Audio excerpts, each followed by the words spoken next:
Perkenalkan, nama saya Dini Arifiani, nomor absen 10, kelas 12 BDP 1. Di sini saya akan mempresentasikan tentang hari akhir.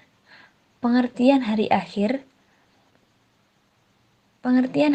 menurut agama Islam adalah peristiwa hancurnya alam semesta beserta isinya hingga seluruh makhluk hidup di dalamnya pun akan binasa. Beriman dan meyakini akan adanya hari akhir termasuk dalam rukun iman yang kelima.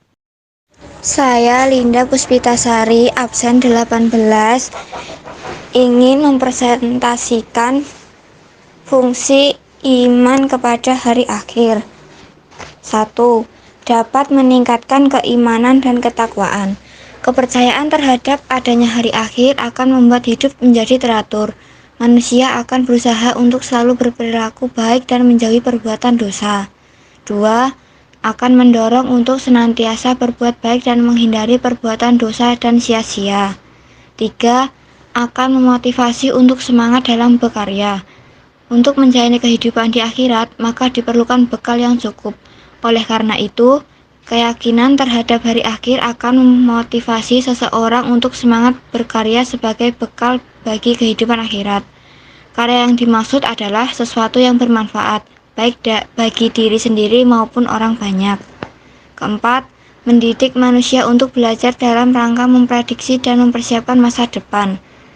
Kelima, memperjelas tujuan hidup manusia. Adanya kehidupan setelah kematian dapat membuat manusia memiliki tujuan hidup yang jelas. Hal ini akan menentukan jalan ataupun langkah apa yang akan ditempuh di masa hidup di dunia sebagai bekal untuk hidup di akhirat. Saya Radisha Puspita, absen 27, ingin membacakan macam-macam hari kiamat, yaitu 1. Kiamat sugro atau kiamat kecil. Dikatakan kiamat kecil sebab tidak menghancurkan semesta dan seisinya, melainkan hanya berupa kerusakan karena bencana, kematian seseorang, atau sekelompok orang, dan lain sebagainya. Kiamat sugro ini bisa terjadi berkali-kali dan menjadi pengingat bagi manusia untuk segera bertaubat. 2. Kiamat kubro atau kiamat besar. Dikatakan kiamat besar sebab kiamat ini akan menjadi hari akhir dari alam semesta di mana dunia dan seisinya hancur. Jika kiamat kubro datang, manusia sudah tidak memiliki kesempatan untuk bertaubat dan memperbaiki dirinya. Selanjutnya yaitu dalil-dalil tentang hari kiamat. Quran Surat Ar-Ra'd ayat 11. Lahu mu'adzibatum min baini yadayhi wa min khalfihi yahfudunahu min amrillah. Innallaha la yughayyiru ma biqaumin hatta yughayyiru ma bi anfusihim. Wa idza aradallahu biqaumin su'an fala maraddalah wa ma lahum min dunihi min wali. Yang artinya, bagi manusia ada malaikat-malaikat yang selalu mengikutinya bergiliran di muka dan di belakangnya. Mereka menjaganya atas perintah Allah Subhanahu wa taala. Sesungguhnya Allah tidak merubah keadaan suatu kaum sehingga mereka merubah keadaan yang ada pada diri mereka sendiri. Dan apabila Allah menghendaki keburukan terhadap suatu kaum, maka tak ada yang dapat menolaknya. Dan sekali-kali tidak ada pelindung bagi mereka selain Dia. Di antara dalil tersebut, berbagai berikut seperti dikutip dari laman Al-Manhaj. Yang pertama yaitu surat Al-Qamar ayat 49 yang berbunyi inna kulla syai'in khalaqnahu biqadar, yang artinya sungguh kami menciptakan segala sesuatu menurut ukuran.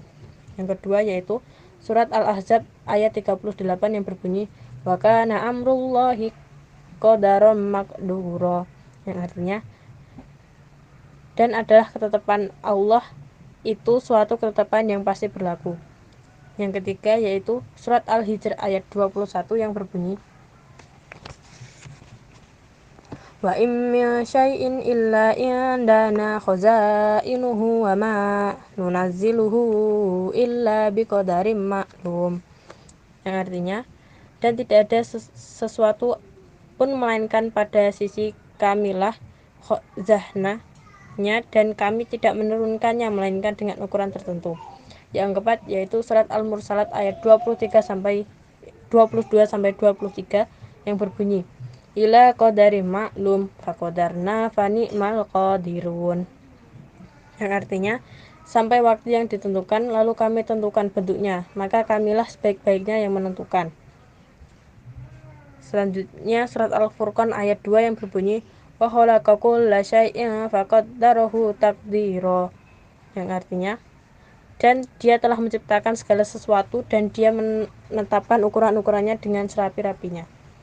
Yang saja itu Nabi Shallallahu Alaihi Wasallam bersabda, yang artinya jika sesuatu menimpamu maka janganlah mengatakan seandainya aku melakukannya niscaya akan demikian dan demikian, tetapi ucapkanlah sudah menjadi ketentuan Allah dan apa yang dikehendakinya pasti terjadi. Hadis riwayat Muslim nomor 2664.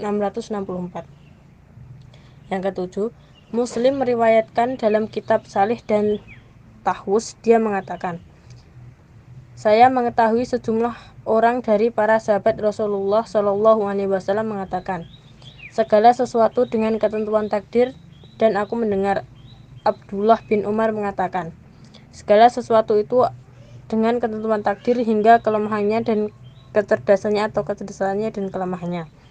Muslim nomor 2655. Saya Nisa Wahyuningsih akan membacakan tanda-tanda hari kiamat. Tanda-tanda hari kiamat sebagai berikut. 1. Muncul dukhan atau asap yang menutupi bumi selama 40 hari. 2. Munculnya Dajjal. 3. Turunnya Nabi Isa. 4. Keluarnya Ya'juj dan Ma'juj. 5. Munculnya Dabbatul Ard, yaitu monster melata dari perut bumi. 6. Matahari terbit dari sebelah barat. 7. 3 gerhana terjadi di timur, barat, dan jazirah Arab.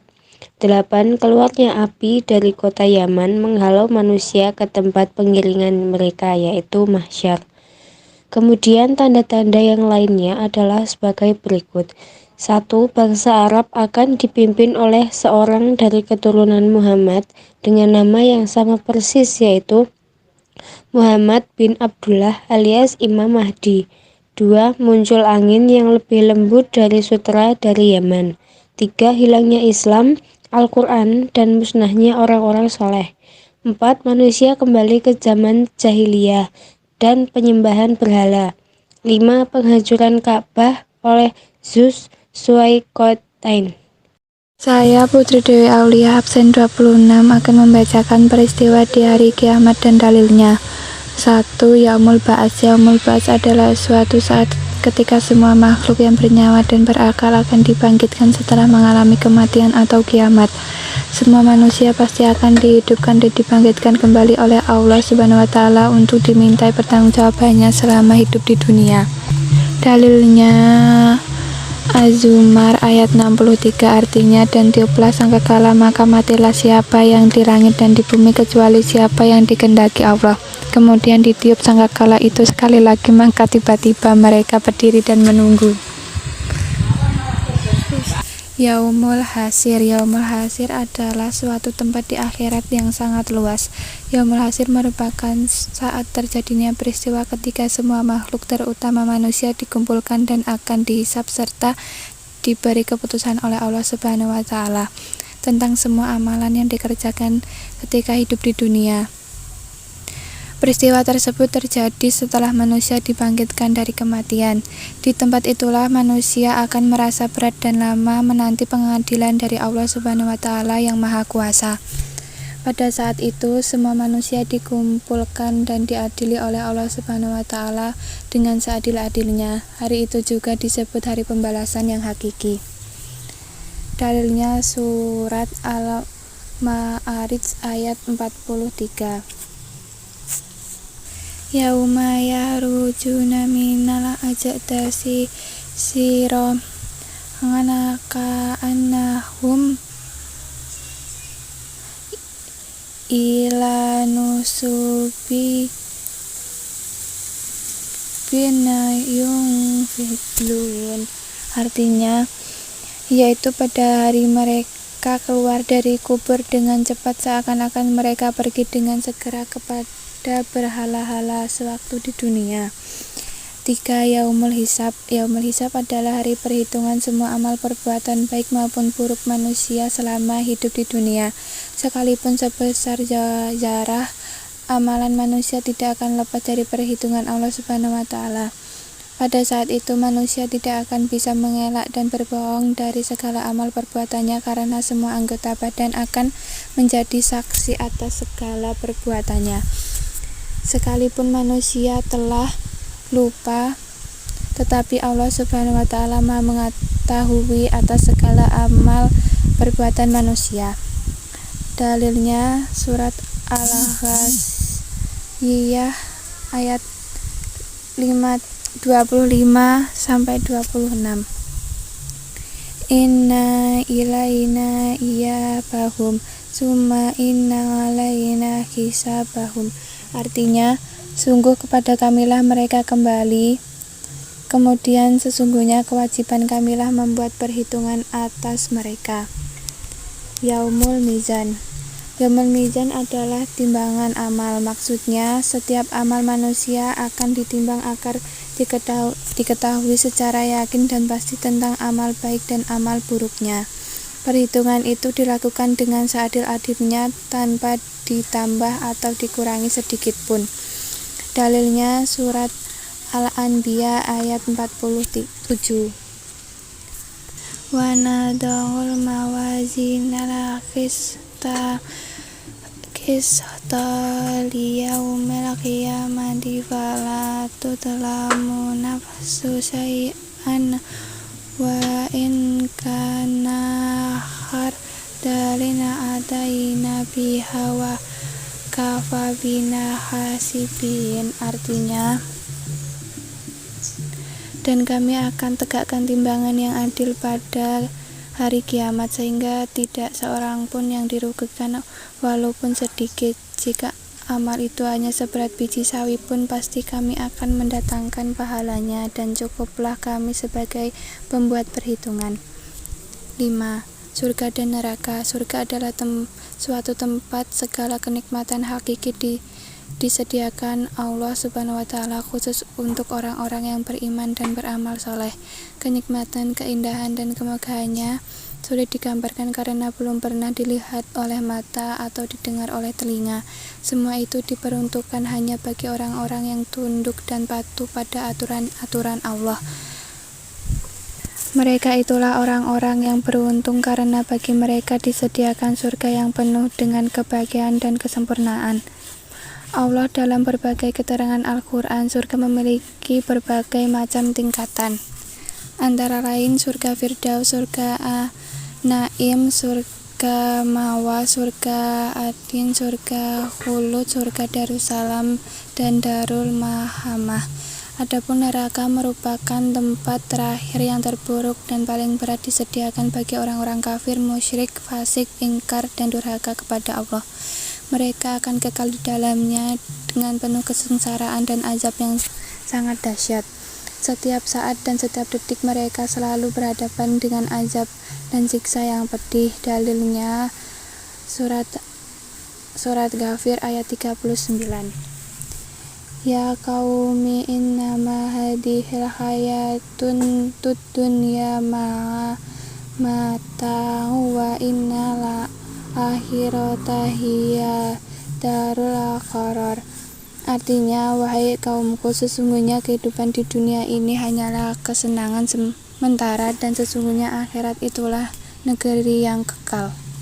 Saya Tias Istia Afinta absen 33 ingin membacakan hikmah beriman kepada hari akhir. Yang pertama, meningkatkan ketakwaan kepada Allah Subhanahu wa Ta'ala. Beriman kepada hari akhir berarti mempercayai bahwa segala perbuatan yang dilakukan di dunia, baik maupun buruk, akan dipertanggungjawabkan di akhirat kelak. Karena itu, umat muslim yang mengamalkannya akan meningkatkan ketakwaan kepada Allah Subhanahu wa Ta'ala agar lebih dekat dengannya. Yang kedua, senantiasa beramal soleh. Seorang hamba yang beriman kepada hari akhir akan senantiasa beramal soleh. Misalnya menjalani sholat 5 waktu, memperbanyak sholat sunnah, zikir, puasa, dan sebagainya. Karena mereka yakin bahwa setelah hari akhir pasti ada hari pembalasan di mana semua perbuatan selama di dunia akan dibalas oleh Allah Subhanahu wa Ta'ala. Yang ketiga, berbuat baik kepada sesama. Tidak hanya mempererat hubungan dengan Allah Subhanahu wa Ta'ala, beriman kepada hari akhir juga mengingatkan seorang muslim untuk memperhatikan hablum minas, hubungan antara sesama manusia. Hubungan ini perlu diperhatikan agar keseimbangan hidup dapat terjaga. Yang keempat, muncul rasa takut berbuat maksiat.